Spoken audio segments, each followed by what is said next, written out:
The mid-size luxury SUV craze really took off at the beginning of this millennium, when BMW and Mercedes started introducing luxurious family vehicles that had the same badge appeal as their cars. Since then, the luxury SUV market has become crowded. There are now entries from Lexus, Audi, Acura, Infiniti, and Volvo. The XC90 first came out back in 2003, but unlike Mercedes and BMW, Volvo has yet to come out with a completely redesigned second-generation SUV. So, for 2009, they've added some very tasty updates to this XC90 R design.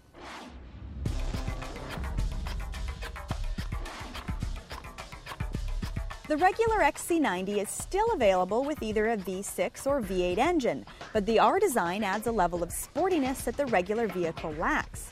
On the outside, the R design gets you sports-tuned suspension with stylish 19-inch wheels on the V6 and 20-inch wheels on the V8, sports exhaust tips, matte side mirrors, unique grille, fender extensions, tinted windows, and R design badging.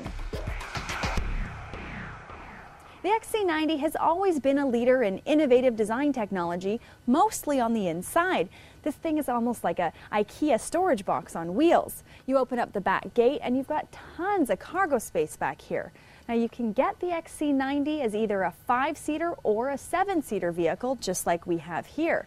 Even with 7 seats, the XC90 has one of the best cargo organization systems in the back that we've seen. With the back seats up, you've still got lots of space, and the floor lifts up to prevent items from rolling around. The second row of seats also has a unique feature. The middle section has a built-in booster seat that can slide forward, so the person driving can reach the child behind. When stored normally, the second row of seats offers plenty of room and comfy seats. Speaking of comfy, these front seats are top-notch. We've said it before, but Volvo does make some of the most comfortable seats in the business. It's really easy to get a good driving position because the driver's seat's fully adjustable as well as the steering wheel. The dash looks really nice and clean, and all of the dials are very logically placed. The R design gets additional sporty touches on the inside, from R design leather seats to leather shift knob, special interior inlays, and instruments. Before we get this thing on the road, we should probably touch on the price. The V6 starts at just over $48,000, and this R design starts at just over $56,000. But is the extra money worth it? Well, if you want a fancier Volvo with a bit more curb appeal, then it might be money well spent. If not, save your money and just get the regular version. The power from the regular version and the R design are the same, so there's no power advantage in getting the sportier model.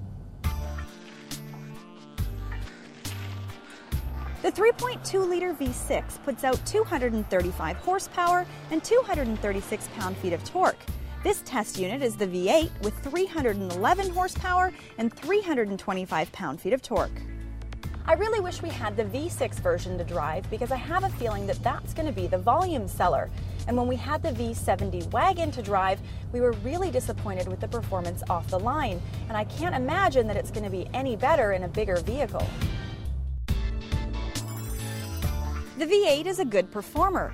Off the line, power is solid, passing power is wonderful, but the V8 costs more to buy and to run. You can't have everything. I'm not crazy about the amount of engine noise that comes into the cabin from the V8 engine. Other vehicles in this class have much better insulation, and I find after a while, the tone of the engine really just starts to drone. When Volvo added the sport suspension and big wheels with performance tires, you'd expect the ride to be very harsh, but it isn't. Yes, it can be a bit bouncy over large bumps, but it never rattles the passengers, and the added level of cornering capability is welcome. The XC90 has some really great driving characteristics like responsive steering and powerful smooth acceleration, but unfortunately it's a mid-size SUV, and for me, I just felt it drives really big. It's long, tall, wide, and it even has a really big, chunky feeling steering wheel. Now I live in the city, so it just felt really hard to maneuver. Just as the mid-size luxury SUV segment has become very crowded over the past 9 years, the new hot thing is the compact luxury SUV segment. And Volvo will be adding their own vehicle into this lineup, calling it the XC60. Meanwhile, the XC90 is getting ready for an overhaul, so Volvo's added this very tasty R-Design trim level to keep up with the competition.